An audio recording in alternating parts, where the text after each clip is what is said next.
So we are live, and we're just gonna wait for a few people to join in.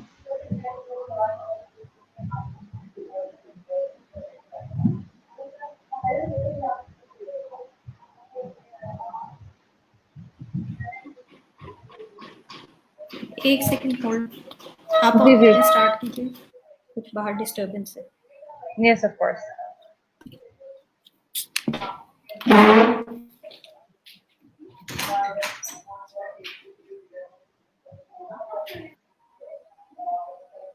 Okay, so we're getting a few viewers.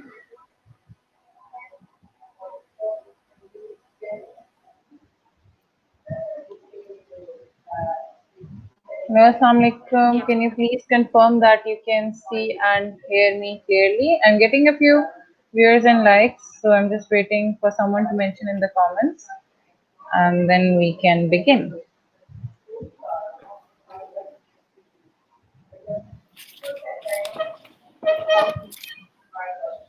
Okay, so yeah, I received confirmation from a message, so yeah, I think we can begin. Assalamualaikum everyone, this is Rida Zainab from Creative Kinder House, and joining me today is a very special guest. We have Sadaf Naveen. She is the senior speech pathologist and head of department of speech therapy at NERM, Islamabad, and she is the consultant speech pathologist at IMR.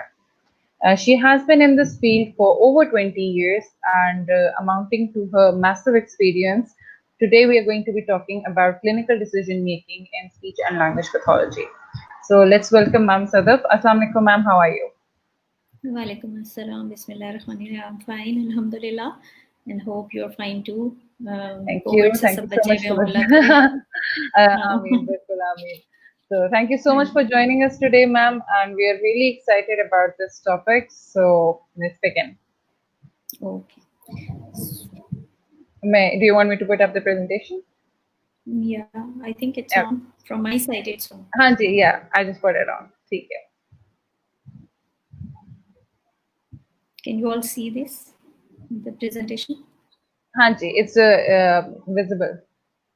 okay so the topic we are going to discuss today is clinical decision making in speech and language pathology we are formally going to have a short small presentation and later on we can discuss according to the questions that you would have in your minds Okay. so clinical decision making is an interesting process. I like it. It is a contextual, continuous, and evolving process where data are gathered, interpreted, and evaluated in order to select an evidence-based choice of action. So first of all, we have to make evidence-based choice of action. हमारे पास कोई patient आता है, हम haphazardly उसके लिए decisions नहीं लेते. We should not take decisions on trial and error basis, but rather clinical decision making is the concept that tells us कि आपने जितना भी data collect किया है about that patient, उसकी जो आपने profile बनाई है, उसको आप एनालाइज करें और उससे रिलेटेड आप एविडेंस लें लिटरेचर से और फिर उसके बाद अपन क्लिनिकल एक्सपर्टीज को यूज करते हुए और पेशेंट के प्रेफरेंसेस को यूज करते हुए डिसीजन मेकिंग करें so clinical decision making is a complex process that is part art and part science and although there is no one correct method it can be helpful to think about your approach so you can refine it as needed to improve patient care और ये मतलब इसमें you have to think intelligently कि आपने किस patient के लिए किस तरह का डिसीजन किस वक्त लेना है हम डिसीजंस लेते रहते हैं अपने पेशेंट्स के लिए हमारा ये नहीं है कि अगर कोई खांसी और बुखार के साथ आया तो खांसी बुखार ठीक हो गया बस खत्म हो गया नहीं हमारे पास पेशेंट लॉन्ग टर्म आता है और उसके लिए हमें इनिशियली असेसमेंट बल्कि initially screening then assessment then therapy इन थेरेपी को फिर एनालाइज करना पड़ता है और फिर हमें दोबारा से डिसीजंस लेने पड़ते हैं So it is a 4-step approach. First of all, जब हमारे पास कोई patient आता है, we determine the probabilities based on the patient's symptom, history, etcetera, तो हम ये देखते हैं कि उसका डायग्नोसिस क्या हो सकता है।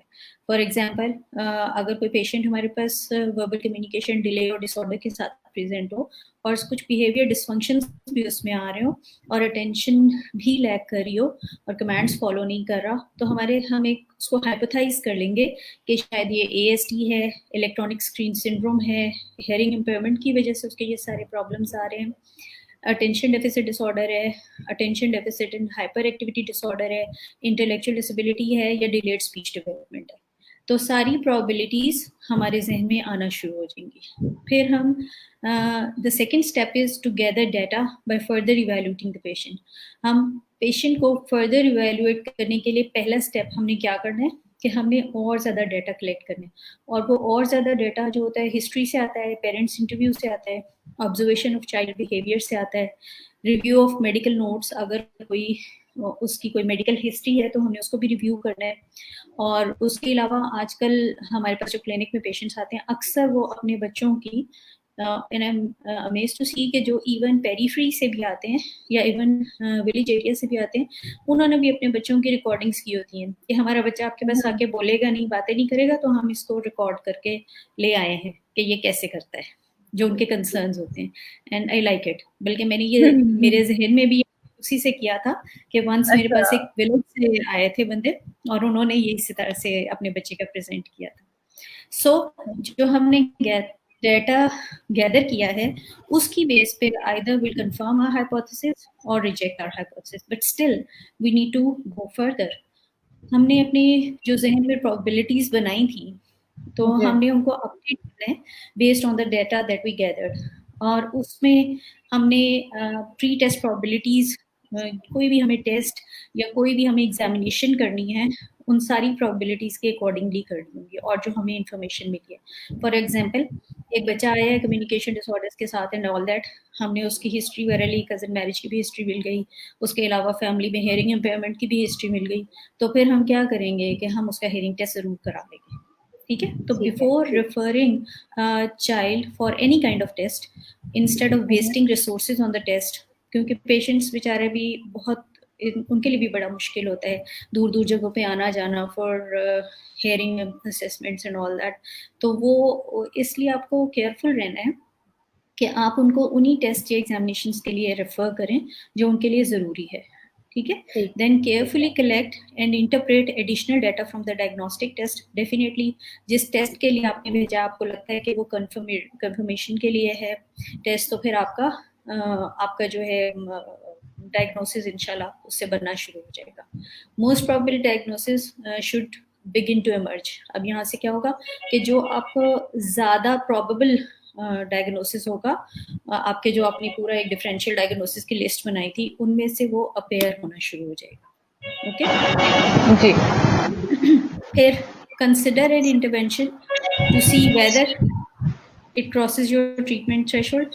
फिर आपने उसका इंटरवेंशन प्लान बनाना है और उसमें देखना है कि आप उसके साथ किस किस किस्म की प्रैक्टिसेस कर सकते हैं, ठीक है, या किस किस्म की इंटरवेंशन उसको ज़रूरत है और उसके आपकी लिमिट्स में क्या है जो आपने देनी है, और अदरवाइज आपको रेफर करना है या फर्दर जैसे स्कूलिंग के लिए अगर रेफर करना है, अगर हियरिंग एड के लिए रेफर करना है, अगर आपको occupational therapy, behaviour therapy, ABA plan, किसी भी चीज़ के लिए आपको रेफर करना है तो आप उसके अकॉर्डिंगली रेफर करेंगे। So the decision making process क्या है जनाब? Informal problem solving method. Initially decision making जो थी वो इस तरह से होती थी कि ट्रायल एंड एरर बेसिस पे। एक तरीका ये भी होता है कि ट्रायल एंड एरर पे तो उससे क्विकली आप सोल्यूशन पे तो पहुंच जाते हैं, but that is a kind of haphazard. उसमें आपको बहुत कंफर्म डायग्नोसिस और बहुत ही एक अच्छा, मतलब you are never sure about it अगर आप ट्रायल एंड एरर पे करेंगे तो। फिर then to ensure that we make the best decisions possible, we need to deliberately incorporate our knowledge and experience, including lessons learned from mistakes, and conscientiously revisit, reconsider therapeutic tools that we have learned at various stages during training.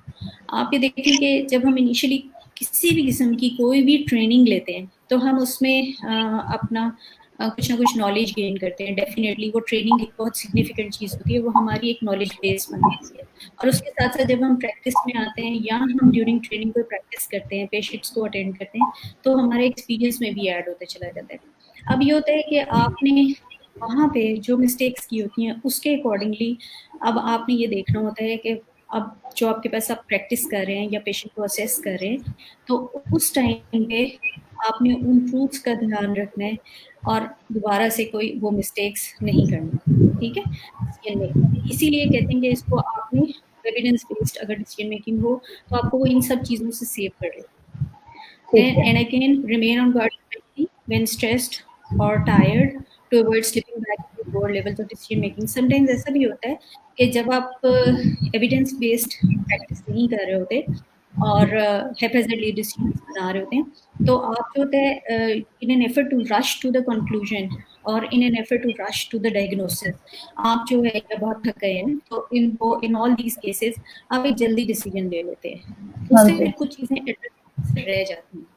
तो it is always recommended कि आपने decision making जो है वो किस तरीके से करनी है। कुछ तरीके होते हैं कि आप एक पैटर्न को फॉलो करते हैं। लाइक हमें पढ़ाने के दौरान आपने देखा होगा चाहे मेडिकल की एजुकेशन हो, स्पीच थेरेपी की एजुकेशन हो या टीचिंग हो या कोई भी नर्सिंग हो, कुछ भी हो, तो उन सब एजुकेशंस के दौरान आपको पैटर्न्स बताए जाते हैं कि अगर पेशेंट को ये है तो उसको ये वाला प्रॉब्लम हो सकता है। ठीक है, तो इस ट्रेनिंग में आपने वो जो जो पैटर्न बताए जाते हैं हम उसकी बेस पे रिकग्नाइज करना शुरू कर देते हैं और उसकी बेस पे हम डिसीजन मेकिंग शुरू कर देते हैं। ठीक है, तो उसमें फॉर एग्जांपल मैं आपको बताती हूँ, like a 4 years old child presented with inability to talk, infrequent response to name called and roaming around, we might start thinking about ASD.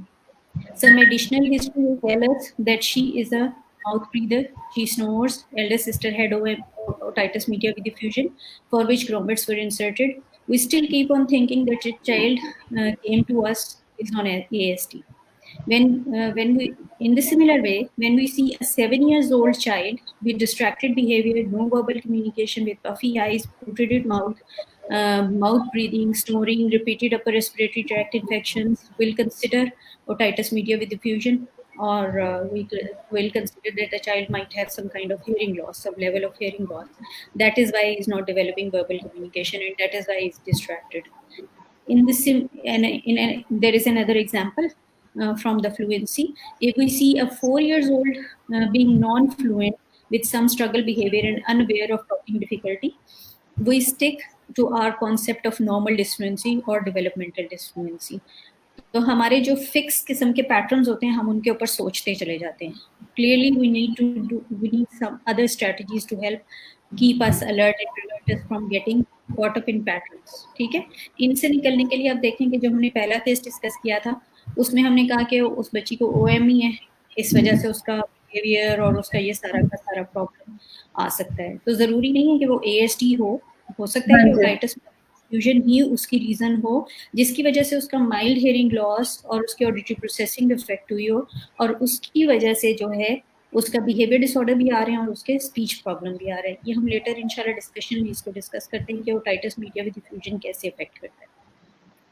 फिर है इसी तरह हमने जो दूसरा केस देखा कि 7 years old बॉय जो था वो पफी आइज के साथ था, प्रोट्रूडेड माउथ था, उसके कानों में इंफेक्शन था। तो ये सब चीज़ें तो डाउन सिंड्रोम में भी होती है, तो हम उसको एडिनॉइड फेसिस और डाउन सिंड्रोम को मिक्स भी कर सकते हैं। तो we need to have some concrete method और पाथवे टू फॉलो।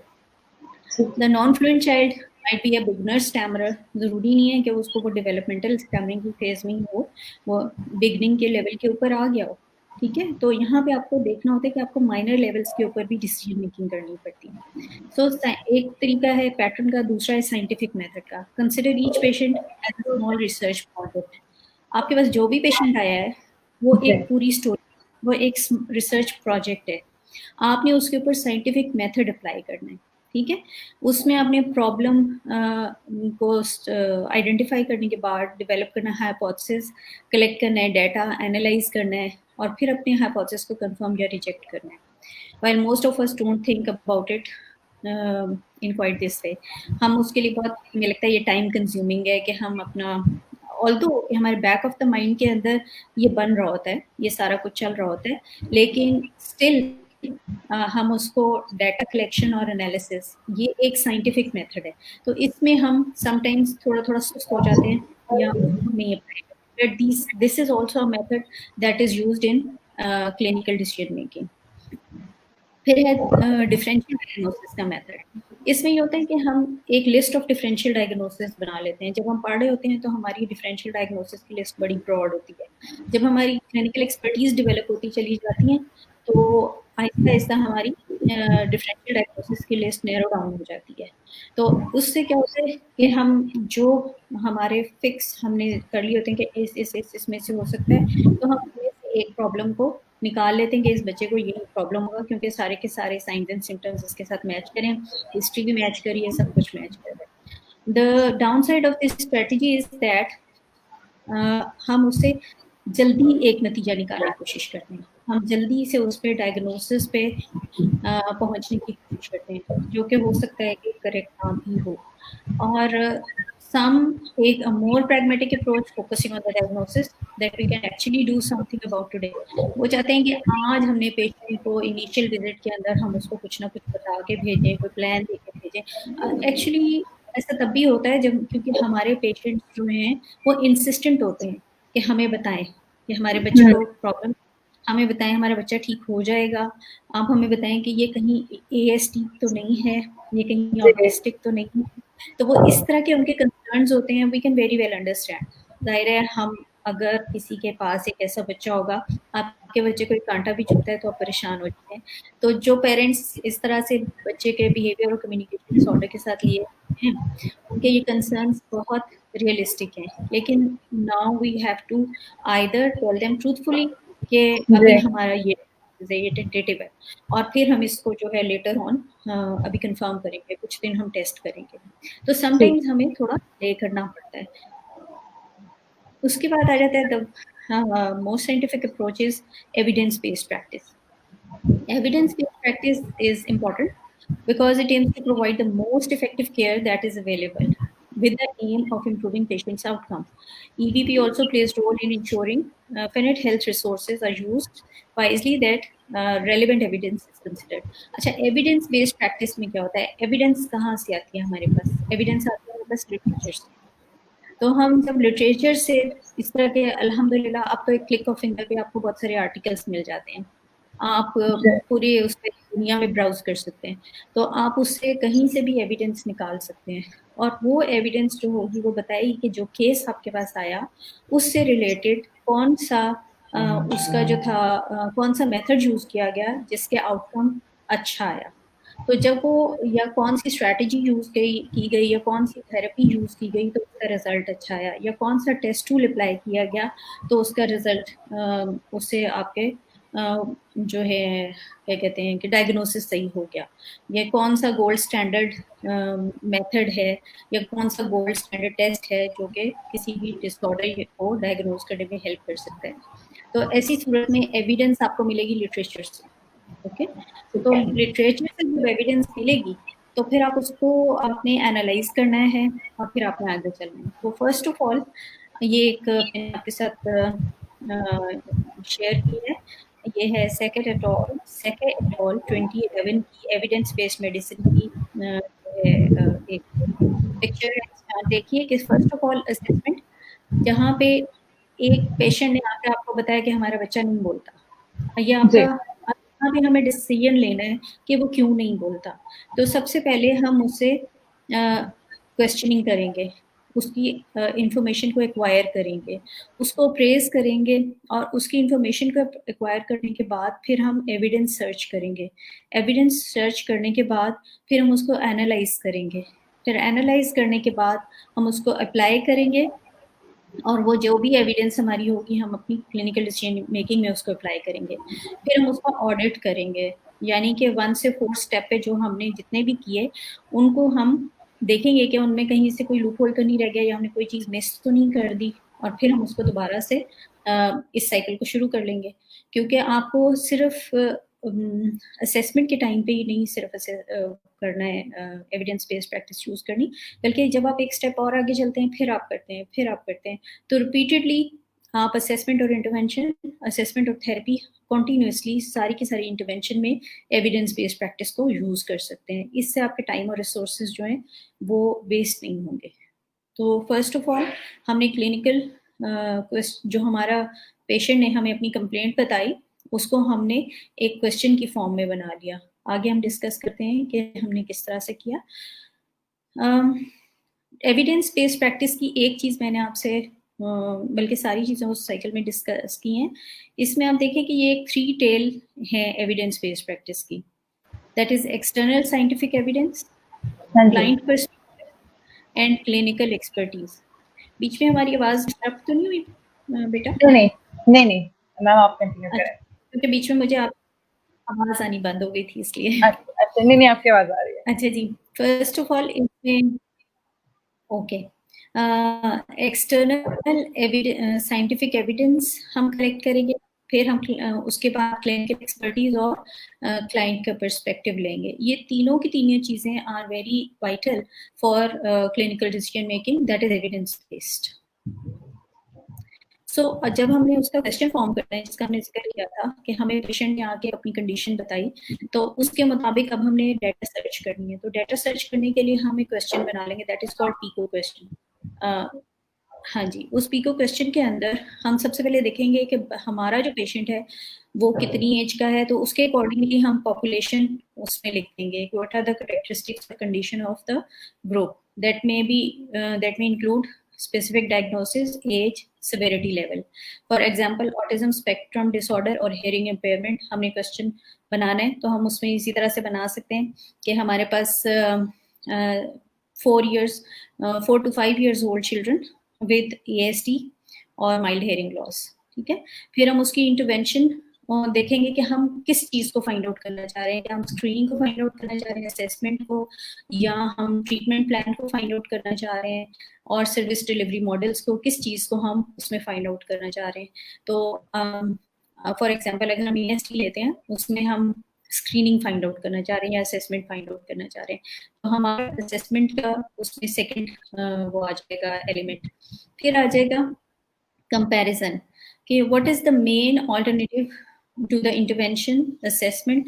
अब हमने किससे कंपेयर करना है। उस कंपैरिजन जरूरी नहीं है कि हर क्वेश्चन के अंदर हमारे पास हो।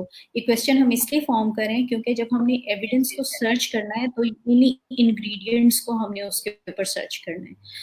फिर उसके बाद हम देखेंगे आउटकम कि हम उसमें देखना क्या चाह रहे हैं, कि हमें क्या फायदा होगा, कि या तो हम उसको असेस कर लेंगे, डायग्नोज कर लेंगे, या स्क्रीन आउट करके फर्दर टेस्ट के लिए भेजना चाह रहे हैं, या अपग्रेड डाइट लेवल हमने करना है, या स्पीच को इंटेलिजिबल करना है, या better hearing in the background noise. हमने ये सारे आउटकम्स देखने हैं। अब इसके लिए मैं आपको एक एग्जांपल देती हूँ। फॉर एग्जांपल हमारा ग्रुप ऑफ हम देखना चाह रहे हैं कि हेयरिंग एड यूज करने और हेयरिंग एड ना यूज करने से क्या इम्पैक्ट होता है। तो हम ग्रुप ऑफ चिल्ड्रन ले लेंगे जिसमें वो हमारी पॉपुलेशन होगी। उस पॉपुलेशन में से हम उसको 3 में डिवाइड करके एक हेयरिंग एड यूज कर रहे हैं और एक हेयरिंग एड नहीं यूज कर रहे, 2 ग्रुप्स में हम डिवाइड कर देंगे। फिर हम उनको कुछ अर्से के बाद उनका कंपैरिजन कर लेंगे, तो हमें पता चल जाएगा उनकी स्पीच एंड लैंग्वेज डेवलप हुई, या उनकी हेयरिंग बेटर हुई, या उनकी कम्युनिकेशन बेटर हुई। तो इस तरह हम आउटकम देख लेंगे, और इसी तरह से हम डिफरेंट चीज़ों के कंपैरिजन्स देख सकते हैं कि हमारे पास क्या आउटकम आता है। ठीक है, साइंटिफिक एविडेंस। अब हमने क्वेश्चन तो फॉर्म कर लिया, दैट मीन्स कि हमने अपनी जितने भी कंसर्न्स थे, जिन चीज़ों को हमने ढूंढना है लिटरेचर के अंदर, हमने उनको स्टेटमेंट बना ली, और उस स्टेटमेंट को जो है हमने अब लिटरेचर सर्च करनी शुरू करनी है। तो लिटरेचर सर्च के लिए हम बुक्स कंसल्ट किया करते थे। फिर गूगल स्कॉलर पे जाते हैं, उसमें बहुत सारे आर्टिकल्स निकल आते हैं, फिर हम परेशान हो जाते हैं कि अब हम क्या करें, किस तरह से आगे चलें, इनमें से कौन से वाला सही है। तो इसमें फिर एशा की तरफ से 3 मुझे ये पढ़ते रही ये 3 चीज़ें मिली हैं, Esha wire, Esha practice portal और एशा एविडेंस मैप। जो मुझे सबसे अच्छा लगा है वो है एशा एविडेंस मैप। ये मैं इसके ऊपर क्लिक करूंगी तो आई होप हम कनेक्ट हो जाएंगे मैप के साथ। ठीक है। आपके पास आ गया एविडेंस मैप्स? नहीं मैम, आपको जो है ना अपनी स्क्रीन शेयरिंग में टैब चेंज करना होगा because it's going to be separate tab. Okay,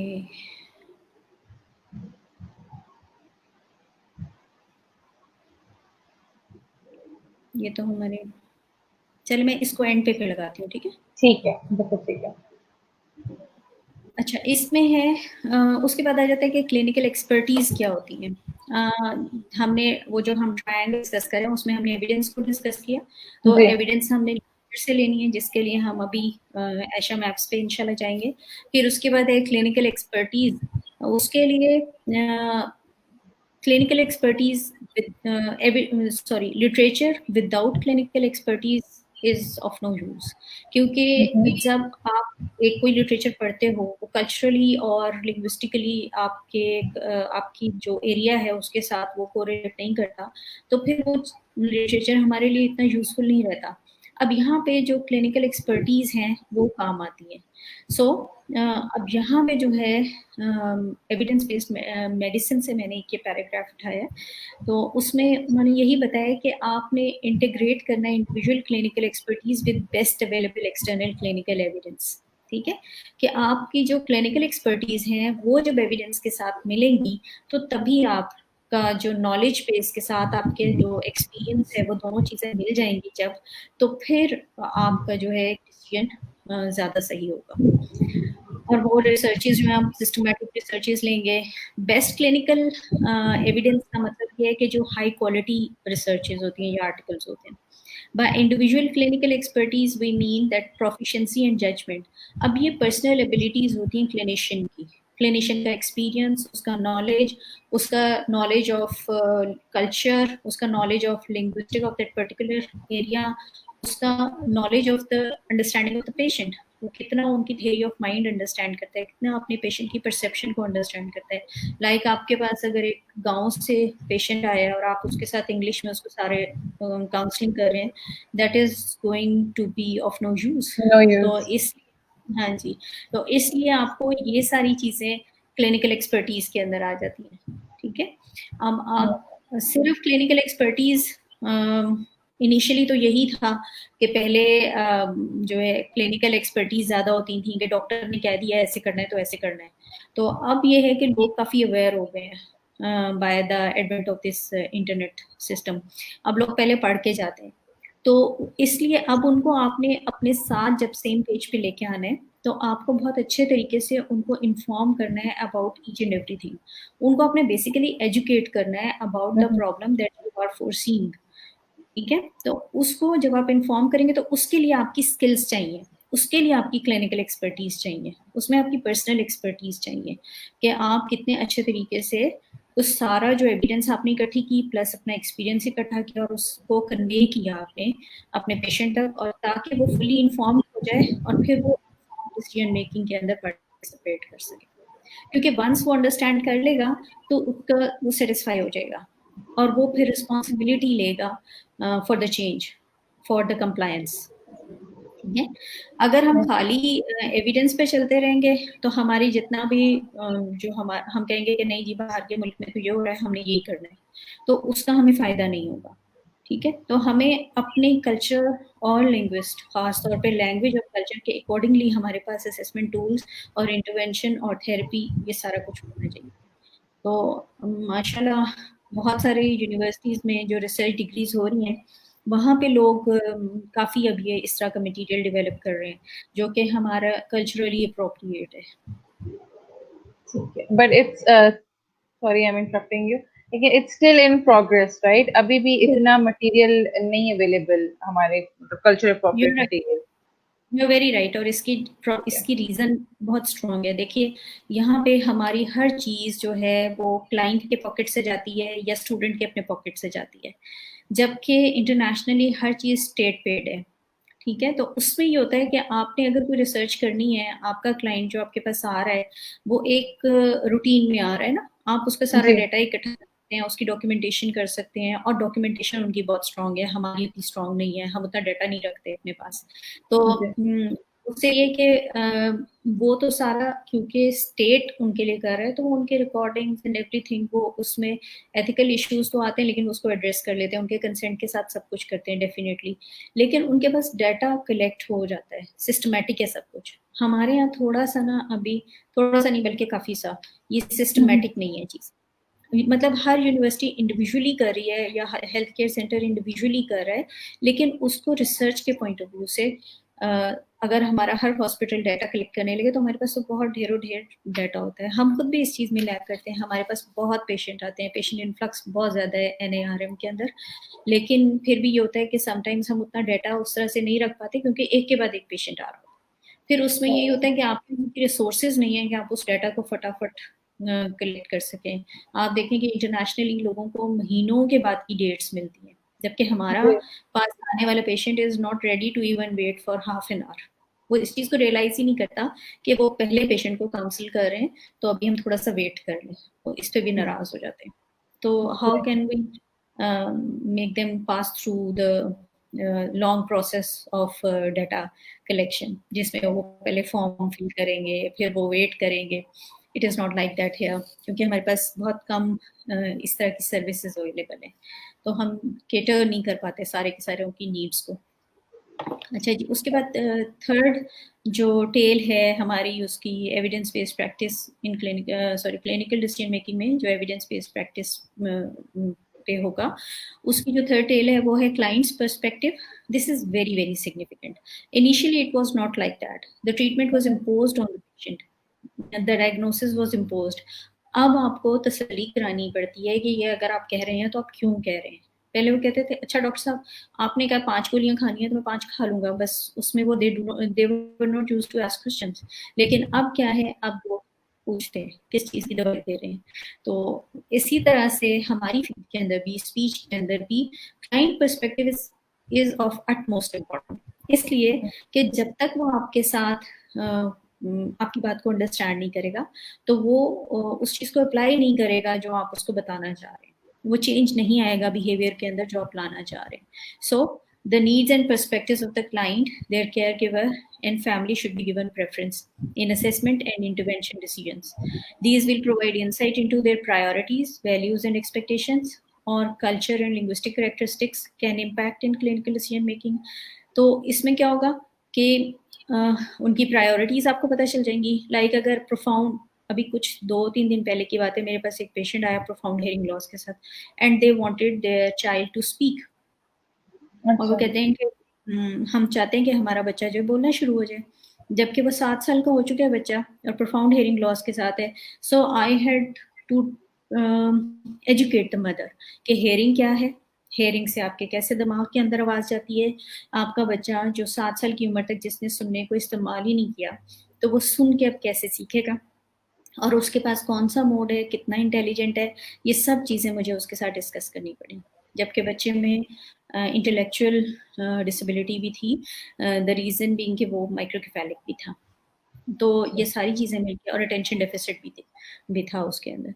तो ये सारी चीज़ें उनको इन डिटेल समझाई हैं, तब उन्हें समझ आई कि ये, and she was from Bhakkar, तो it was very difficult for her to travel कि वो ये सारा कुछ सुने, but it is too late. वो 7 साल की उम्र पे आ रही हैं, और but still profound hearing loss में इंटेलेक्चुअल डेफिसिट के साथ आपको कोई ना कोई लैंग्वेज उसे देनी है, और फिर यहाँ पे साइन लैंग्वेज ही ज़्यादा काम करती है। फिर है, अब फिर वो हमारे साथ इस डिसीजन पे आ गई थी कि we should use sign language, कि हमारी जो फ्रस्ट्रेशन है और ईज ऑफ कम्युनिकेशन के लिए हमें कोई लैंग्वेज तो देनी है ना बच्चे को, तो वो फिर हमारे साथ कर गई थी। ठीक है, तो उसके बाद है कि कल्चरल और linguistic characteristics can also impact clinical decision making. अब इंटरनेशनली तो कल्चर है, लेकिन हमारे यहाँ कल्चर के अंदर एक चीज आती है, सोसाइटी भी आ जाती है उसके साथ, और सोसाइटी और उसका एनवायरनमेंट कि क्या, और अवेलेबिलिटी ऑफ रिसोर्सेज। अब ये सब कुछ भी आपने देखना है जब आपने अपने पेशेंट के लिए डिसीजन मेकिंग करनी है। फिर understand what is important to your client. अब आपने ये देखना है कि उसके लिए क्या इम्पोर्टेंट है। समटाइम्स जैसे मैंने आपको बताया, उनके लिए इम्पोर्टेंट था कि बच्चा बोले, जब उनको सारा कुछ समझाया तो उनके लिए इम्पोर्टेंट हो गया कि बच्चा जो है वो कम्युनिकेट करे। फिर जब उन्होंने इस चीज़ को अंडरस्टैंड किया तो उन्होंने एग्री किया कि हाँ हम साइन लैंग्वेज यूज कर सकते हैं. ठीक है. Considering there unique characteristics when making clinical decision, उनकी यूनिक कैरेक्टरिस्टिक्स क्या है, एनवायरनमेंट की भी और पेशेंट की भी, सबकी यूनिक है. और जो केयर गिवर है जिसने उसको ट्रेन करना है उसके अंदर कितना पेशेंस है, क्योंकि ये भी हमारे साथ होता है कि कई दफ़ा मदर्स इतनी पेशेंट होती हैं कि उनका बच्चे बेचारे को ना बोलने का मौका मिलता है और ना ही बोलने की उसकी ट्रेनिंग होती है. This will help to develop the treatment plan, increase clients' participation and engagement, and ensure their goals are meaningful, not only clinically but personally. तो अब जो कुछ भी आप प्लान करेंगे, अगर आपने उनके पर्सपेक्टिव को साथ रखते हुए एविडेंस से आपने लिटरेचर से आपने एविडेंस निकाली और उसके अलावा आपने क्लाइंट के पर्सपेक्टिव को भी रखा और क्लिनिकल एक्सपर्टीज यूज़ की, तो आपके डिसीजन स्ट्रॉन्ग होंगे. और वो खास तौर पे मैं इस चीज़ पे बहुत एम्फोसाइज करती हूँ कि क्लाइंट पर्सपेक्टिव आपके जहन में ज़रूर होना चाहिए. कई दफ़ा ऐसा होता है कि कोई पेशेंट आता है और आके हमारे बच्चे हमें बताते हैं कि मैम उसको कुछ नहीं है, तो मैं उन्हें कहती हूँ कि नहीं, किसी को कुछ नहीं हो फिर वो हॉस्पिटल क्यों आएगा. दिस हॉस्पिटल जो कि स्पेशल नीड्स हॉस्पिटल है, तो वहाँ पे लोग बिला वजह नहीं आते, तो आप देखें कुछ होगा. ठीक है. तो यहाँ पे हमें क्लाइंट पर्सपेक्टिव जरूर लेना पड़ता है. ठीक है. सो फाइनल डिसीजन के अंदर हमें क्या करना है, as I told you, frame your question. जो आपके पास कंप्लेंट्स आई, आपने उनका क्वेश्चन फॉर्म किया so that you can search the data. आपने एविडेंस गैदर की, आपने उस एविडेंस को एनालाइज किया, आपने अपने डिसीजन मेकिंग की उसकी असेसमेंट से रिलेटेड या थेरेपी या इंटरवेंशन से रिलेटेड, और फिर आपने उसको दोबारा से एडजस्ट किया according to the needs of the client और द केयर गिवर. ठीक है. तो this is called evidence based practice in and clinical decision making के अंदर evidence based practice is very important. That's it. अच्छा, अब हम आपको एविडेंस मैप्स में दिखा देती हूँ. Can you see the maps? नहीं मैम, अभी नहीं. You have stopped sharing the screen ना, तो अब आप एविडेंस बेस्ड की शेयरिंग लगा. Okay.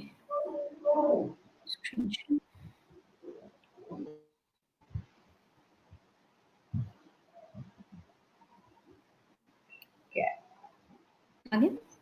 So yes. I really like these maps. बहुत आसान है. मतलब ये कि आपको मजा आता है कोई काम करके, क्योंकि आपको बहुत सारी एफर्ट नहीं करनी पड़ती. और ऑनेस्टली स्पीकिंग जब आप इतने सारे महाजों पे लड़ रहे होते हैं ना कि हाँ ऑफिस भी देखना है, वहाँ पे ट्रेनिंग भी करनी है, पेशेंट भी देखना है, घर भी देखना है, बच्चे भी बड़े करने हैं, तो ये सारा कुछ जो है ना फिर इतना टाइम नहीं होता है.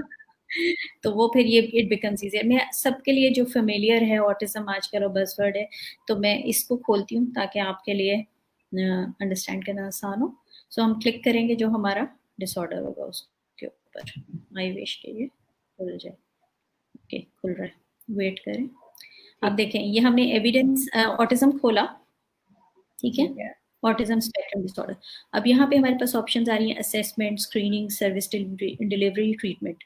फिर हमने देखना है कि उसको असेसमेंट को हम कॉग्निशन के साथ भी अगर हम नैरो डाउन करना चाह रहे हैं, जैसे हम कपड़े लेते हैं ना, तो उसमें कहते हैं कि यू कैन फिल्टर, तो वो उसमें आपको ये कलर चाहिए, ये साइज चाहिए, तो वो आपसे फिल्टर हो जाता है. तो you can do the same here. ठीक है. तो इसमें जो है लाइक आपने असेसमेंट को चेक करना है. ठीक है. तो ये हमारे पास 314 आर्टिकल्स हैं असेसमेंट के. ठीक है. नहीं, टोटल 314 है. इसमें से 51 आर्टिकल्स जो हैं वो असेसमेंट के हैं. अब हम देखना चाह रहे हैं हम उसको हेयरिंग के साथ या फीडिंग एंड स्वॉलिंग के साथ रिलेट करना चाह रहे हैं. हम हेयरिंग के साथ रिलेट कर रहे हैं.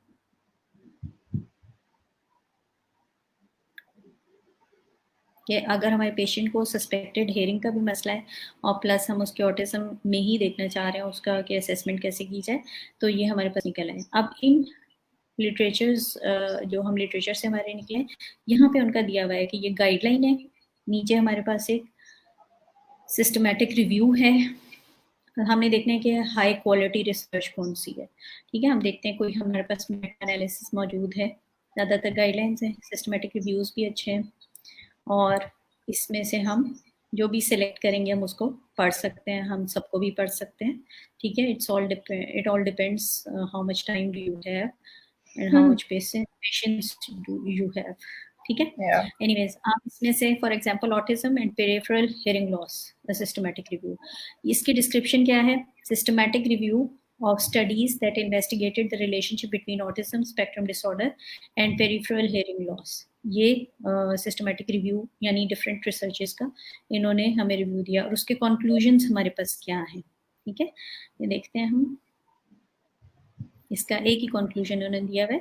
अ complete audiological assessment is recommended in all cases where ASD is suspected और confirmed, so as not to delay the diagnosis of hearing impairment in the event that hearing loss and ASD coexist. ठीक है, अब ये मेरा ख्याल है काफी अच्छी स्टेटमेंट है सबको बताने के लिए. ठीक है, उसके बाद है कि objective assessment measures should be used to confirm behavioural testing in order to ensure reliability of the audiological test results. आप ऑडियोलॉजिकल टेस्टिंग तो करा रहे हैं, अब हमें ये देखना है कि ऑडियोलॉजिकल टेस्ट रिजल्ट्स पे हम रिलाय कितना कर सकते हैं. तो उसके लिए आपने ये देखना है कि बच्चे का आप बिहेवियर बेस्ड ऑडियोलॉजिकल टेस्टिंग कराएंगे या उसकी ऑब्जेक्टिव टाइप ऑडियोलॉजिकल टेस्टिंग कराएंगे जिसमें उसको बिहेवियरली पार्टिसिपेट ना करना पड़े. जैसे प्योर टोन ऑडियोमेट्री होती है, उसके अंदर बच्चे को बिहेवियर टेस्ट किया जाता है, हेडफोन लगा के और आवाज सुन के उसको परफॉर्म करना होता है कुछ ना कुछ. वो करना है या हमें बच्चे को सिडेट करके और उसका डायरेक्ट ब्रेन से देखना है कि वो कौन कौन सी थ्रेशोल्ड्स को उसका ब्रेन रिस्पॉन्ड कर रहा है. तो यहाँ पे हम देख सकते हैं ये बहुत सारी स्टडीज आ जाती हैं, उसमें से हम चूज कर सकते हैं, बल्कि पढ़ेंगे तो हमें पता चलेगा कि हमें क्या एविडेंस कह रही है. फिर अब हमने असेसमेंट के लिए अब हम देखना चाह रहे हैं ऑल आर्टिकल्स तो ये कह रहे हैं, इससे रिलेट जो कर रहे हैं एक्सटर्नल एविडेंस जो हमारी इस कॉन्सेप्ट को और ज़्यादा क्लियर करेगी.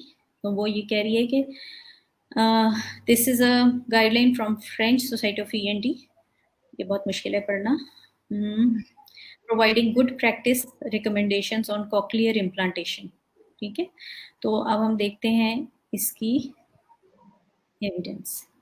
ठीक है, ये हमें बता रहे हैं for children with hearing loss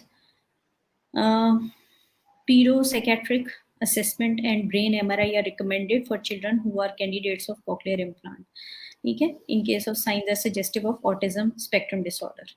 ठीक है, अगर उसको हेयरिंग लॉस के साथ ASD भी है तो आप उसका MRI और बाकी जो उसकी साइकेट्रिक असेसमेंट करेंगे, क्योंकि कॉक्लियर इम्प्लांट लगाने के बाद भी बच्चे के अंदर थोड़ी बिहेवियर चेंजेस आती हैं अगर एक सर्टेन एज के बाद लगाया जाए, if the child is not growing up with the implant. ठीक है, तो इस तरह से हम उसकी देख लेंगे. यहाँ से अब हम क्लिनिकल एक्सपर्टीज के क्लिनिशियंस हमें इसके बारे में क्या कह रहे हैं वो हम देख सकते हैं. ये देखिए, when evaluating students eligibility for special education services under the Individuals with Disability Education Improvement Act, federal and state guidelines require assessment of hearing. ठीक है, क्लिनिकल एक्सपर्टी कह रही है कि हमने उसको छोड़ नहीं देना है, ASD है बेशक, लेकिन हम उसको हेयरिंग टेस्ट कराएंगे क्योंकि आइडिया के मुताबिक हमें उसका हेयरिंग टेस्ट चाहिए, हमें स्टेट की रिक्वायरमेंट है. ठीक है, तो अब यहाँ पे ये हमें एक्सपर्टीज भी मिल गई या इसमें फॉर फर्दर एक्सपर्टीज भी मिल सकती है. हम कोई और देख लेते हैं. Children identified are potentially having ASD from screening and surveillance should receive an audiological evaluation to determine if the individual has hearing loss. मतलब हर एक चीज़ जो है उसको सपोर्ट करी है. यहाँ पे क्लिनिकल प्रैक्टिस जो है या एक्सपर्टीज जो है वो भी कह रही है. Comprehensive approach typically requires involvement of a team of professionals from a number of disciplines, speech language professionals, audiologist. तो अब ये भी यही कह रहे हैं कि हमें ऐसे लोगों को ये जो क्लिनिकल एक्सपर्टीज है वो बता रहे हैं, वो बता रही हैं कि हमें इनको भी ऐड करना है. फिर confirmation of the individual's hearing status is an important part of medical assessment. Behavioural audiometric testing by an experienced audiologist is adequate in majority of the cases. ठीक है, तो इससे अब हमें एक और चीज़ पता चल गई कि हम बिहेवियरल ऑडियोमेट्रिक टेस्टिंग के लिए उनको रेफर कर सकते हैं. ठीक है, फिर उसके बाद आ जाता है क्लाइंट पर्सपेक्टिव, कि जो हमारे पास क्लाइंट्स होते हैं इसमें हमारे पास कोई क्लाइंट का किसी का कोई पर्सपेक्टिव मौजूद नहीं है, लेकिन हो सकता है किसी और अगर हम किसी और उसके ऊपर जाएं एरिया के ऊपर तो हमें हो सकता है कोई हमें क्लाइंट पर्सपेक्टिव्स भी मिल जाए. Let's go to some other. ये देखिए, लाइक एफेसिया है, एफेजिया को खोल के देखते हैं। एफेजिया से भी सभी लोग फेमिलियर होते हैं जी।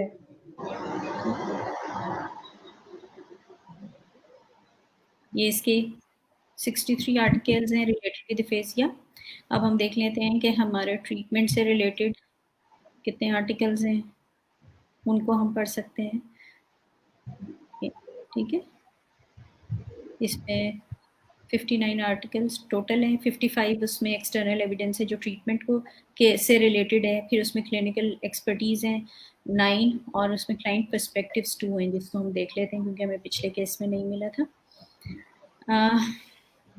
This is a systematic review of patients and caregiver perspective of primary care and community healthcare services after stroke. Although the review examines perception of a variety of post-stroke services, some conclusions are made relevant to the language pathologist practice. अब वो कौन से हैं?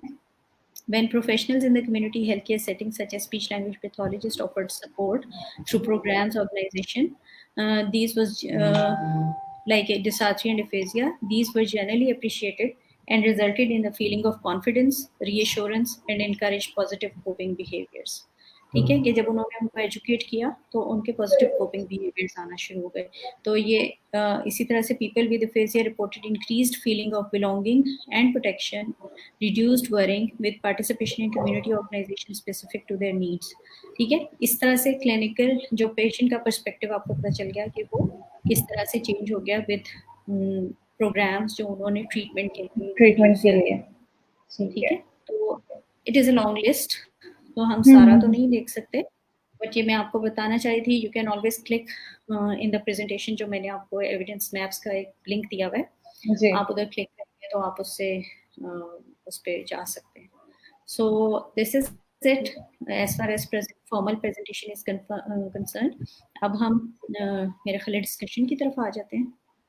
If anybody has any, मुझे इसको हाँ जी, I've received several questions and some in the comments and some privately. So the first question that I've received is how clinical decision making is important for both therapist and parent. आपकी presentation से obviously we have gained कि professionals के लिए कितना important है कि वो proper clinical decision making करें instead of making decisions haphazardly. Parents के लिए क्यों important है? पेरेंट्स के लिए क्लिनिकल डिसीजन मेकिंग इसलिए इम्पोर्टेंट है, जैसे हमने क्लाइंट पर्सपेक्टिव को डिस्कस किया कि उसमें ये बहुत इम्पोर्टेंट है कि वो देखें सारा का सारा काम उन्होंने करना है। कम्युनिकेशन, स्पीच एंड लैंग्वेज एक ऐसी चीज़ है जो 24 आवर्स हो रही है, 24/7 चल रही है ना। हम ये तो नहीं कि वो जो आधा घंटा या पौना घंटा थेरेपी ले रहे हैं सिर्फ उसके अंदर उसने बच्चे ने इम्प्रूव करना है। जो थेरेपी सेशन के अंदर इम्प्रूव हुआ है वो स्टेबलाइज होने, जनरलाइज होने इन द जनरल एनवायरनमेंट। तो उसके लिए अगर पेरेंट्स क्लिनिकल डिसीजन मेकिंग में पार्टिसिपेट नहीं करेंगे तो फिर वो हमारे साथ एग्री नहीं करेंगे। दे वुड बी नोवेयर, उनके कहेंगे हमने क्या करना है, उन्हें समझ नहीं आएगा कि हमने क्या करना है, और जब वो उसके साथ कंप्लाई नहीं करेंगे जो होमवर्क आते हैं। पेरेंट्स माशाल्लाह दे डू अंडरस्टैंड, और जब आप एक प्लान उनके साथ मिलके बनाते हैं तो वो उसको कंप्लाई भी करते हैं, they take the responsibility. Okay, so we have one question in the comments. I'm just gonna put it up as well. Aisha Ahmed is asking, hi, मैंने diagnosis कराया था एक जगह से and they said features हैं हल्के फुल्के but autism में नहीं आ रहा बच्चा। एक स्कूल लेके गए speech delay की therapies के लिए, they said के ADD लग रहा है। उन्होंने informal diagnosis किया था for 2 weeks, informal diagnosis किया था for 2 weeks। क्या मुझे थर्ड जगह पर जाना चाहिए?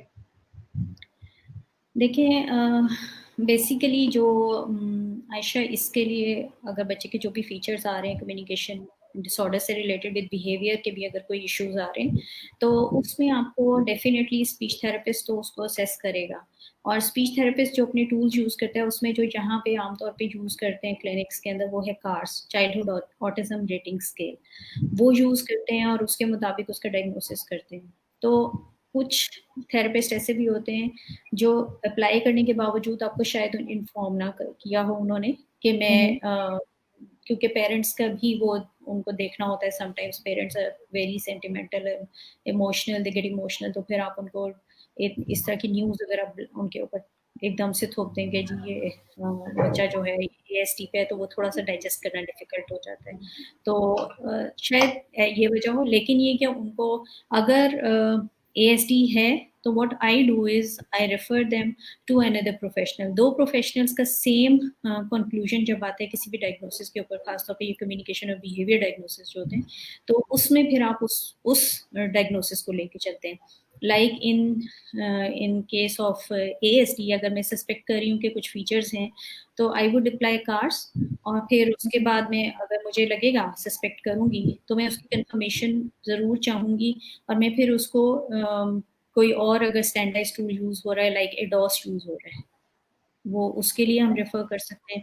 इसी तरीके से अगर वो अवेलेबल नहीं है या नहीं करवा सकते, समटाइम्स पेशेंट्स के बहुत सारे इश्यूज होते हैं, तो फिर मैं उसको रेफर करूंगी किसी साइकोलॉजिस्ट के पास जो कि बच्चों के कम्युनिकेशन एंड बिहेवियर डिसऑर्डर से डील करो, ताकि उनका इनपुट लेके फिर हम एक डायग्नोसिस बिल्ड कर सकें।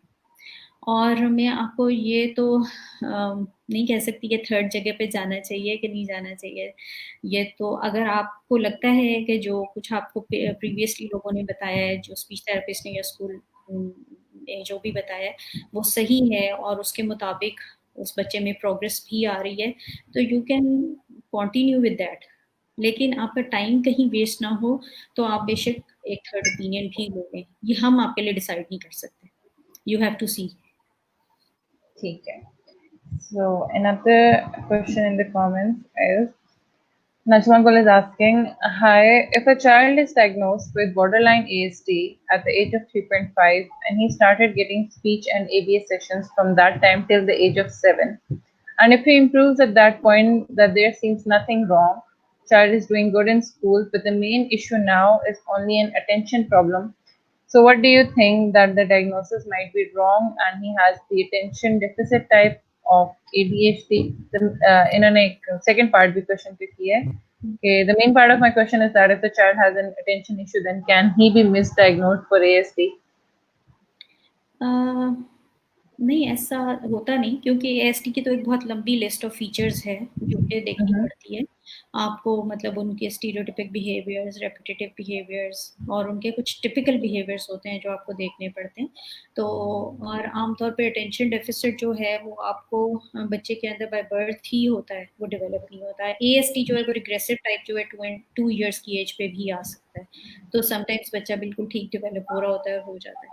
तो उसमें ये कि हिस्ट्री प्लस बच्चे की जो भी असेसमेंट उन्होंने की उसके मुताबिक वो उसको ASD डायग्नोज किया। लेकिन समटाइम्स ऐसा भी होता है कि आपका जो है बच्चा प्रोग्रेस कर जाता है और उसके बाद उसमें कोई एक एरिया रह जाता है, तो आपका जो डायग्नोसिस है वो चेंज हो सकता है ओवर द टाइम।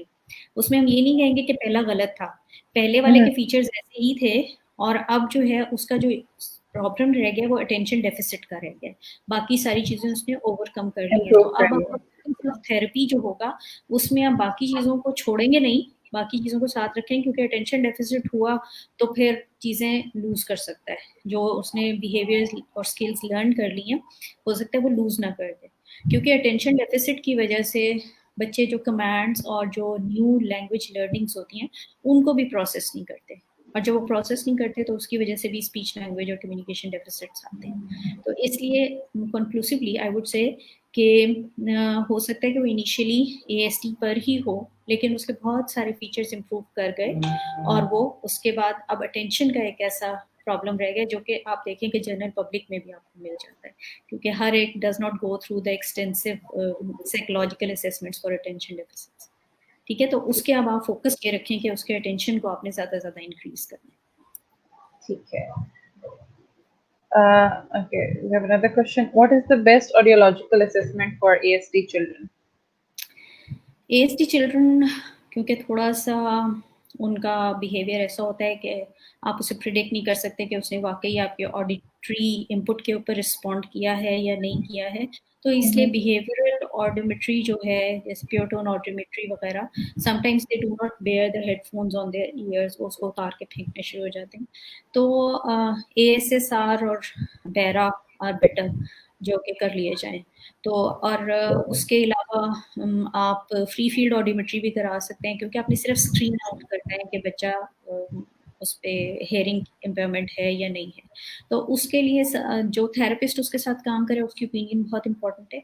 अगर उसको लग रहा है कि सिर्फ नाम पे रिस्पॉन्ड नहीं कर रहा, जो कि बहुत कॉमन होता है ASD के अंदर, लेकिन बाकी चीज़ों पे करता है रिस्पॉन्ड, जो उसके इंटरेस्ट की चीज़ें हैं, तो हम ये नहीं कह सकते कि उसको हेयरिंग लॉस है। तो जो स्पीच थेरेपिस्ट का कंक्लूजन होगा, प्लस जो आपने उसका फ्री फील्ड ऑडियोमेट्री कराई वो, और फिर अगर आपको लगता है कि स्टिल यू थिंक कि हेयरिंग लॉस है, तो फिर आप उसका जो है बैरा या ASSR करा लें।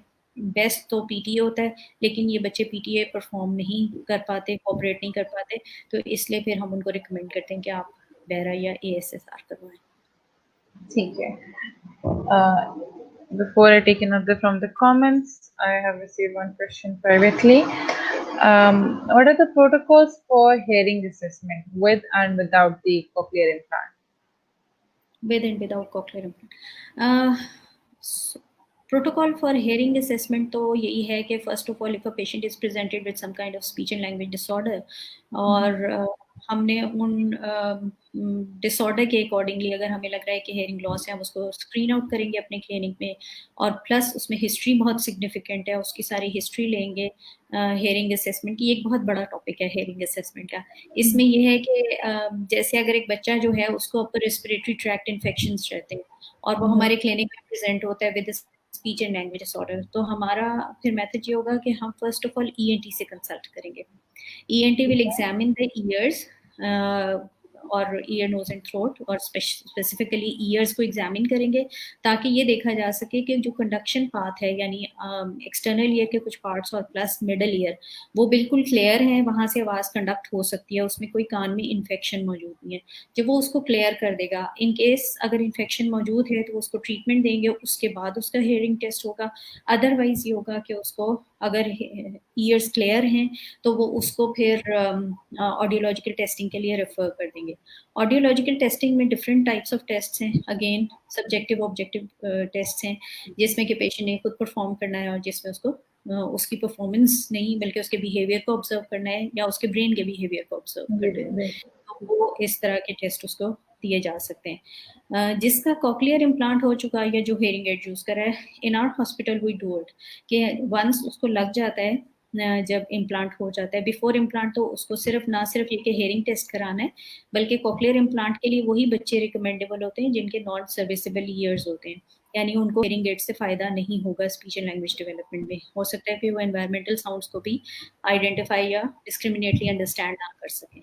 तो ऐसे बच्चों को हेयरिंग एड से फायदा नहीं हो रहा, तो इसलिए उनको इम्प्लांट के लिए रेफर किया जाता है। और जब इम्प्लांट के लिए रेफर किया जाता है तो सिर्फ हेयरिंग असेसमेंट नहीं होती, बल्कि उनका MRI, उनकी बिहेवियरल असेसमेंट और उनकी नर्व कंडक्शन स्टडीज, ये सब कुछ किया जाता है ताकि ये देखा जा सके या बैरा के थ्रू उसकी नर्व, जो ऑडिटरी नर्व है, कि वो सही से ब्रेन में मैसेज पहुंचा रही है या नहीं पहुंचा रही, इस चीज को भी असेस किया जाता है और फिर इम्प्लांट किया जाता है। जैसे कुछ केसेस में होता है कि अगर नर्व नहीं काम करी तो इम्प्लांट करने का कोई फायदा नहीं होगा, फिर उसके लिए ब्रेन स्टेम इम्प्लांट्स हैं जो कि अभी रिसर्च में है।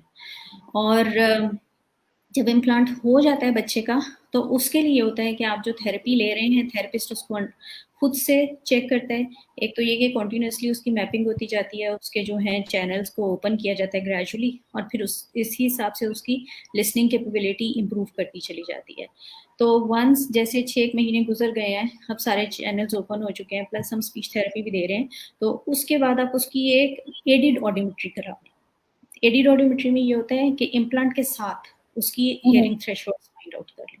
जैसे आप आई ग्लासेस लेने जाते हैं तो आपके पहले वो लगा के चेक करते हैं ना, डिफरेंट चीज, डिफरेंट किस्म के जो विजुअल ग्लासेस होते हैं, तो वो उसको चेक करते हैं नंबर्स को कि किससे सही नजर आ रहा है। फिर कई डॉक्टर्स तो कहते हैं कि ये आप लगा के फिर हमारे पास आ जाए, दोबारा चेक कर लें, या हमें कोई प्रॉब्लम आती है हम दोबारा आई ग्लासेस के साथ चेक कराने चले जाते हैं। तो वो उससे फिर जो है इसी तरह से एडिड ऑडियोमेट्री भी हो सकती है। और एडिड ऑडियोमेट्री के अलावा स्पीच ऑडियोमेट्री होती है। स्पीच ऑडियोमेट्री के लिए अनफॉर्चुनेटली उर्दू की लैंग्वेज के अंदर कुछ लोग काम कर रहे हैं इस पे भी, कि कुछ ऐसे लिस्ट ऑफ वर्ड्स बनाएं जो कि फोनेटिकली बैलेंस्ड हो, ताकि उनको देखा जा सके कि बच्चा इनको डिस्क्रिमिनेटली अंडरस्टैंड कर रहा है कि नहीं। अदरवाइज ये है कि आप उसी ऑडियोमेट्रिक टेस्टिंग के अंदर उसको वर्बल कमांड्स और वर्बल जैसे फ्लैश कार्ड्स रख के उनकी रिकग्निशन कराना, इस किस्म की एक्टिविटीज़ के थ्रू भी चेक कर सकते हैं। बट जब हम इम्प्लांट वाले पेशेंट्स के साथ काम कर रहे हैं तो हम उसकी फोनोलॉजिकल डेवलपमेंट के ऊपर काम कर रहे होते हैं कि हमने जो साउंड सुनवाई उसके ब्रेन में स्टोर हुई, उसने वर्ड की फॉर्म ली और फिर वो आउटपुट आया। तो इस सारे प्रोसेस के अंदर हमें सारा फोकस यहाँ है, ब्रेन के ऊपर है कि उसने उसको अच्छे से सुन रहा है कि नहीं। फॉर एग्जाम्पल उसकी वो थ्रेशोल्ड नहीं डेवलप हुई कि वो स फ थ साउंड्स ये वाली साउंड सुन सके, तो वो सारे वर्ड्स के अंदर उन साउंड्स को मिस करेगा सुनने में और बोलने में भी प्रॉब्लम आएगी और अंडरस्टैंडिंग में भी प्रॉब्लम आएगी। ठीक है। Okay, so we have one more question. Sundar Swery is asking, a 12-year-old boy is having initial symptoms of stammering. Should we go direct for an SLP? And how much time does it usually take in therapy of stammering? 12 years old boy के तो ज़रूर check कराना चाहिए, क्योंकि जो research evidence कहती है कि 12 years of age तक बच्चे जो हैं 75% of the children come out of the stammering and only 25% जो है वो दे कीप ऑन स्टैमरिंग। तो लेकिन अगर एक बच्चे का 12 साल का हो चुका है और अगर उसके अभी भी स्टैमरिंग हो रही है तो उसको ज़रूर स्पीच लैंग्वेज पैथोलॉजिस्ट के पास जाना है। कितनी जल्दी इसका इम्प्रूवमेंट आएगी, देखें initially we give a 3 months plan जिसमें हम एक्सटेंसिव थेरेपी देते हैं और आहिस्ता आहिस्ता उसको टेपर डाउन करते चले जाते हैं। और usually we continue till 2 years, जब तक कि बच्चा उसको पूरी तरह से कैरी ओवर ना कर ले, मेंटेन ना कर ले। तो अब ये आपके पेशेंट्स पे है कि आप कितनी लंबी थेरेपी करा लें, लेकिन स्टैमरिंग की थेरेपी हो या स्पीच की जिस तरह और वॉइस की थेरेपी, इसमें जो है पेशेंट की पार्टिसिपेशन बहुत ज़्यादा ज़रूरी है। हम बता देते हैं, हम उसको गाइड करते हैं, हम उसको काउंसिल करते हैं कि आपने ये चीज़ें इम्प्लीमेंट करनी है, हमने आपको एक मोड ऑफ टॉकिंग बताया है, आपने उसको इम्प्लीमेंट करना है। हम उसको काउंसिल करते हैं ताकि उसकी थिंकिंग जो है अपने बारे में एटीट्यूड चेंज हो, लोगों के बारे में एटीट्यूड चेंज हो। लेकिन वो स्टिल अगर उसके ऊपर स्टिक करता है तो उसकी एंग्जाइटी बहुत ज़्यादा बढ़ जाती है। फिर उसके लिए हम उसको साइकोलॉजिस्ट को भी रेफर करते हैं ऐसी सूरत में। तो इट ऑल में तो मेरे पास जब भी आते हैं इस तरह के पेशेंट स्टैमरिंग के, मैं उन्हें कहती हूँ 20% काम मैंने करना है, 80% आपने करना है। If you are ready will work. तो माशाल्लाह अच्छे बच्चे ठीक। Okay.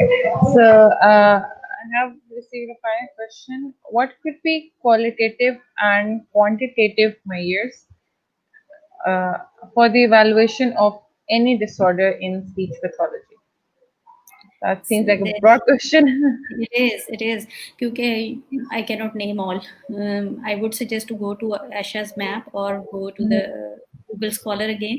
तो वहाँ से आप अपने जो भी आपका कंसर्न है, स्पीच डिसऑर्डर है, एफेजिया है, डिस्फेजिया है, डिसार्थ्रिया है, एक एक को करके आपको निकालना पड़ेगा कि कौन सा क्वालिटेटिव और कौन सा क्वांटिटेटिव मेजर्स है।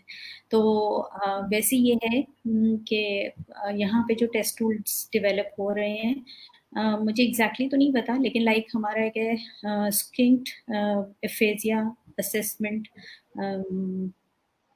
स्क्रीनिंग टूल इन उर्दू, वो क्वालिटेटिव है, ठीक है। उससे हम उसका मैनुअल है, उसमें सारी उसकी स्कोरिंग दी हुई है और स्कोरिंग के थ्रू जो है हम निकाल लेते हैं कि एफेजिया की कितनी सिविरिटी है।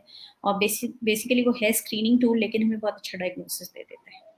इसी तरीके से test for assessment of articulation and phonology in Urdu language, वो क्वांटिटेटिव भी है और क्वालिटेटिव भी है। क्वांटिटेटिव जो एफेजिया का मैंने टूल बताया वो क्वांटिटेटिव है, you can quantify responses of the patients. इसी तरीके से जो टैपू है, इसमें आप जो भी पेशेंट के रिस्पॉन्सेज होते हैं उसमें क्वालिटी ऑफ अटरेंस के अकॉर्डिंगली उसके एरर्स को फाइंड आउट करते हैं, फिर उन एरर्स को क्वांटिफाई करके आप उसका फोनोलॉजिकल प्रोसेस डिसऑर्डर निकाल सकते हैं। तो ये दो टेस्ट टूल्स तो मेरे सामने के हैं, इसलिए I can talk about these. One has been developed by me and I have standardised it during my PhD studies in Pakistan. और जो हमारा दूसरा है SASU स्किंट aphasia screening tool in Urdu, वो जो है हमारा भी MPhil की लेवल की रिसर्च है और माशाल्लाह वो भी पब्लिश हो गई है। माशाल्लाह। और इसके अलावा आपने हमें इतनी अच्छी रिसोर्सेज दे दी है कि the professionals can go to that website and like check for the test. ठीक है। So also go to the universities like RIFA, इसरा का भी आजकल स्पीच का प्रोग्राम नहीं हो रहा। रिफा में people are working on research a lot. उन लोगों की बहुत अच्छी माशाल्लाह रिसर्चेज हैं और वो काफ़ी टूल्स वगैरह डेवलप भी कर रहे हैं। इसरा में भी कुछ बच्चों ने वहाँ पे कुछ टूल्स डेवलप किए हैं, हमारी उन्होंने उर्दू के लैंग्वेज के टूल्स भी डेवलप किए हैं माशाल्लाह। That's amazing, Akshana. We wish them all the best. Ma'am, thank you so much. This has been really informative, and I'm sure everyone has benefited from it. In the end, I would just like ask you, what would you an advice that you would give to the professionals or like young people just entering into the field? Entering into the field, no voice practitioners. तो उन ऐसे नए लोगों के लिए मैं कहूँगी कि एक तो ये कि शॉर्टकट्स न ढूंढें। Action map is a good shortcut, Esha evidence map is a good shortcut, वो ठीक है, लेकिन अदरवाइज जो है ना शॉर्टकट्स अपनी क्लिनिकल प्रैक्टिस के अंदर ना ढूंढें और थोड़ा सा कीन इंटरेस्ट लें अपने पेशेंट के अंदर, जेन्युइन इंटरेस्ट, जिससे आप उसकी पर्सनैलिटी को ना सिर्फ अंडरस्टैंड करें बल्कि वो भी आपको अंडरस्टैंड करने लगते हैं, तो वो आपके साथ फिर कोऑपरेट करना शुरू हो जाते हैं। और ये कि जब आपने अंडरस्टैंड करना है किसी भी, देखो स्पीच इज अ बिहेवियर, उससे पीछे लिसनिंग, प्रोसेसिंग, ये सब कुछ हो रहा है। तो फाइंड आउट कि what is causing this behaviour disorder, ये स्पीच के बिहेवियर में प्रॉब्लम क्यों आ रही है, तो आपने वो फाइंड आउट करना है। क्योंकि मैंने देखा है जनरली लोग जैसे आर्टिकुलेट कर रहे हैं तो वो आवाजें निकालनी शुरू कर देते हैं। फॉर एग्जाम्पल एक कॉक्लियर इम्प्लांटेड बच्चा है तो उसको आवाजें निकलवानी शुरू कर देंगे, वेयर एज आपने उसको उन वर्ड्स की रिकग्निशन, साउंड्स के साथ अटैचमेंट और उसकी पूरी फोनोलॉजिकल प्रोसेसिंग डेवलप करानी है ताकि वो कहीं भी उनको रिकग्नाइज करे और फिर उनको बोल सके। इन द सिमिलर वे आप किसी भी एरिया में काम कर रहे हैं तो आपने उसके अंडरलाइन कॉज के ऊपर जरूर फोकस करना है। ठीक है, you are not suppose to go happy and look for shortcuts. और बेस्ट ऑफ लक, अल्लाह करे कि सब बहुत अच्छा अच्छा काम करें और हमें हमारे मरने के बाद अपनी दुआओं में शामिल रखें। Amazing. Thank you, ma'am. And any advice for the parents out there? Parents के लिए सबसे पहले ये कि ट्रस्ट करें, और मैं ये नहीं कहती कि सब लोग काम कर रहे हैं किसी न किसी तरह, कोई किसी के साथ अच्छा काम कर रहा है, कोई किसी के साथ, तो that does not mean therapist अगर आपके बच्चे का अच्छा नहीं कर रहा तो वो अच्छा नहीं है, हो सकता है वो आपके साथ और डोमेन में अच्छा काम कर रहा हो। तो काइंडली आप हम पे ट्रस्ट करके हमें अपना एतमाद दें ताकि हम काम कर सकें। जाहिर है अगर हमें ऐसी फील्ड में है, this is a very sensitive field, हम किसी को ये कोई प्रिस्क्रिप्शन लिखने वाली बात नहीं है, मतलब इसमें आपको पूरा सोल एंड फ्लेश के साथ उसमें इन्वॉल्व होना पड़ता है, आपको अपने अंदर से इन्वॉल्व। तो इसलिए जहाँ आप एफर्ट्स करें, हम तो एक्नॉलेज कर रहे हैं, माओ और पेरेंट्स जैसी एफर्ट्स कोई नहीं कर सकता, लेकिन ये कि हम भी आप ही का रोल प्ले करने की कोशिश कर रहे हैं। तो इसलिए हम ज़रूर डिस्कस करें, पढ़ के जाएं चीज़ों को, रिकॉर्डिंग्स लेके जाएं, ये इससे टाइम बहुत सेव हो जाता है। और लेकिन ये कि उसको एजुकेशनल डिस्कशन करें, discussion for the sake of discussion ना करें, इससे जो है ना थेरेपिस्ट भी थोड़ा सा मिसगाइड भी हो जाता है और थोड़ा ऑक्यूपाइड हो जाता है, कभी कभी वो कोई ना कोई चीज़ भूल भी सकता है आपकी जो है while taking history या किसी भी चीज़ में। Human errors are always there.